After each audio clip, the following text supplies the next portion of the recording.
আবু হুরায়রা রাদিয়াল্লাহু তাআলা আনহু বলেন,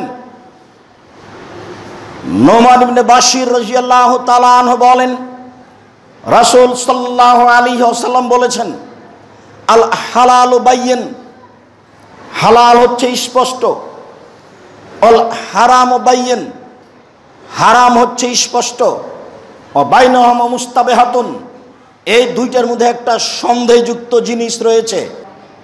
রাসূল সাল্লাল্লাহু আলাইহি ওয়াসাল্লাম বলেন, এই দুইটার মধ্যে একটা অস্পষ্ট জিনিস রয়েছে। অর্থ রয়েছে, সম্পদ রয়েছে, ব্যবসা রয়েছে, চাকরি রয়েছে, লা ইয়ালামুনা কাসীরুম মিনান নাস, যেটা বহু মানুষ বুঝতে পারে না। আমার এই চাকরিটা কি ঠিক না বেঠিক, না জর্দা কি হালাল না হারাম, আমার এই ব্যবসা কি ঠিক না বেঠিক, এরকম একটা ব্যাপার থেকে যায়। বহু মানুষ এটা বুঝতে পারে না। আল্লাহ রাসূল বলছেন, ফামান ইত্তাকা মিনাশ শুবহাতি ইস্তাবরা লিদীনিহি ওয়া ইরজিহি, যে সন্দেহ থেকে তার দিনকে বাঁচিয়ে দিল, সে তার দিনকে পরিপূর্ণ করে নিল। না, সন্দেহের চাকরি করব না, সন্দেহের ব্যবসা করব না, সন্দেহের খাদ্য খাবো না, এই বলে যে নিজেকে বাঁচিয়ে নিল, সে দিনকে পরিপূর্ণ করে নিল। ওমান ওয়াকাফি শুবহাতে ওয়াকাফিল হারামে, যে ব্যক্তি সন্দেহের মধ্যে পড়লো সে হারামের মধ্যে পড়লো। চূড়ান্ত সিদ্ধান্ত নেই যার, সেটা চূড়ান্ত হারাম।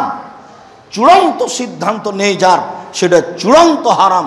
সেটা জমি হোক, সেটা ব্যবসা হোক, সেটা চাকরি হোক, সেটা জেলে হোক না কেন, পয়সার উপার্জন পথ যদি চূড়ান্ত স্পষ্ট না হয়, তাহলে আপনাকে ফিরে আসতে হবে, এটাই জরুরি। ভুলেও কোনো দিন এক জমি 5 বার বিক্রি করে নিজেকে সফল মনে করবেন না।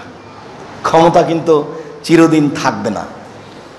এটা আপনার চোখের সামনে ঘটছে যে অনেকের ক্ষমতা ছিল, এখন আর নেই। অনেকের ক্ষমতা এখন আছে, কয়দিন পর আর থাকবে না। আর আপনাকে আমি বহুদিন বলেছি, পৃথিবীতেই যদি আপনি মানুষের নিরুপায় দেখেন, তাহলে আপনি দেখতে পারেন খুলনার অঘোষিত সম্রাট এরশাদ শিকদার।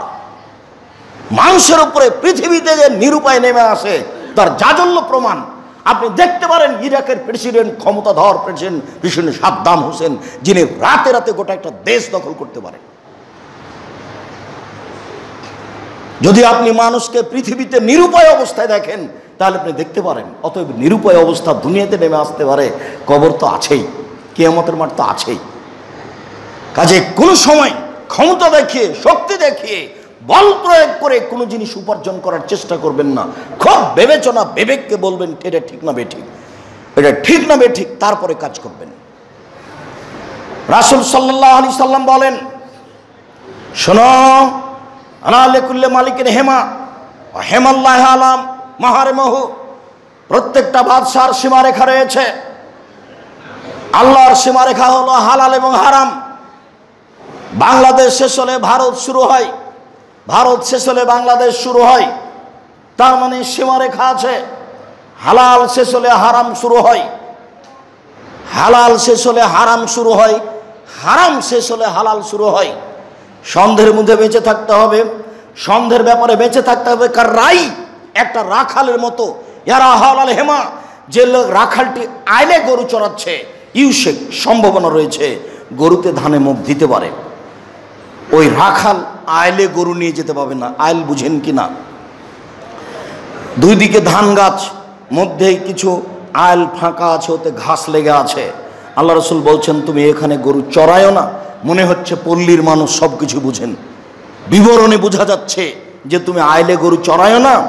সম্ভাবনা আছে মাঝে মধ্যে গরুতে ধানে মুখ দিতে পারে। যদি গরুতে ধানে মুখ দেয়, তাহলে তো তুমি মানুষের ধানকে খাওয়িয়ে দিলে। সন্দেহের উপরে গরু চড়ালে এটা চলবে না।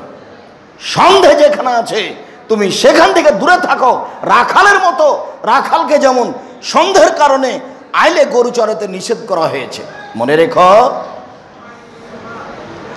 লেকুল্লে আলা কুল্লে জাসাদিন মুসগা, প্রত্যেকটা মানুষের শরীরে একটা টুকরা রয়েছে, অংশ রয়েছে। এজা সালাহাত সালাহুল জাসাদু কুল্লুহু, যতক্ষণ পর্যন্ত সে টুকরা অংশ ঠিক থাকবে, গোটা মানুষই ঠিক। আয়জা ফাসাদাত ফাসাদাল জাসাদু কুল্লুহু আলা ওয়াহাল কালব, আর সেই টুকরা, সেই অংশ যখন খারাপ হয়ে যাবে, গোটা মানুষই খারাপ। মনে রেখো, সেটাই হচ্ছে অন্তর। যার অন্তর খারাপ তার সবই খারাপ, যার ভিতর খারাপ তার সবই খারাপ, যার ভিতর ভালো তার সবই ভালো। বক্তব্য শোনার পরে মনে মনে বলছেন, আলেম ওলামা বলেই সেগুলোকে আর মেনে হবে? ব্যবসা করাই লাগবে। তার মানে ভিতর ভালো নয়। ভিতরে যদি এভাবে বলতো, যাচ্ছে যা হয়েছে হয়েছে, এখান থেকে ফিরে আসা যায় কিভাবে, সেটা হলো একটা ভালোর দিকে আগিয়ে যাওয়া। এগুলো আলেম ওলামাদের কাজ বলেই থাকে। এই বলে শুনে, এইসব শুনে এইসব জমি জায়গা অর্থ সম্পদ ত্যাগ করা যাবে না। অর্থ সম্পদ ত্যাগ করতে বলিনি, আপনি এই পথ বাদ দিয়ে অন্য পথে উপার্জন করেন, এ কথা বলছি। তবে অন্তর ভালো হলে সবই ভালো, ভিতর ভালো হলে সবই ভালো, ভিতর খারাপ হলে সবই খারাপ, এ কথা আমি বলিনি, এ কথা মুহাম্মদ সাল্লাল্লাহু আলাইহি ওয়াসাল্লাম বলেন। আবু হুরায়রা রাদিয়াল্লাহু তাআলা আনহু বলেন, রাসূল সাল্লাল্লাহু আলাইহি ওয়াসাল্লাম বলেছেন, লা আখশা আল ফাকরা আলাইকুম, আমার উম্মত নিঃস্ব দরিদ্র হয়ে যাবে এ ভয় আমি করি না। আমার উম্মত গরিব নিঃস্ব হয়ে যাবে এই ভয় আমি করি না। গরিব হয়ে গেলে কি হবে, নিঃস্ব হয়ে গেলে কি হবে? মরলেই তো পৃথিবীর ঝামেলা শেষ, টাকা পয়সার হিসাব শেষ। আমি এই চিন্তা করি না। তবে আমি চিন্তা করি এটাই যে বসতাত আলাইকুমুদ দুনিয়া, আমার উম্মতের উপরে, তোমাদের উপরে পৃথিবীকে একেবারে খুলে ধরা হবে, উপার্জনের পথ তুলে ধরা হবে। প্রযুক্তি আর প্রযুক্তি, টাকা আর টাকা, পয়সা আর পয়সা, কত প্রযুক্তি। 20 বছর পূর্বে এত প্রযুক্তি ছিল না। বসে বসে মোবাইলে টাকা ইনকাম হয় এই হিসাব মানুষের কাছে ছিল না। মুরগি পুষে, মুরগির ব্যবস্থা করে, খামার করে এত পয়সা হবে তা মানুষের মাথায় ছিল না। পুকুরগুলিতে শুধু মাগুর মাছ হতো আর কই মাছ হতো, আর রুই কাতল বলতে নদী বুঝায়। এখন সব জায়গায় এত মাছ উৎপাদন হচ্ছে, টাকা আর টাকা, প্রযুক্তি আর প্রযুক্তি, টানা ফাঁসোনা। তখন তোমরা পয়সা উপার্জনে নেমে যাবা, পয়সা উপার্জনের প্রতিযোগিতায় নেমে যাবা।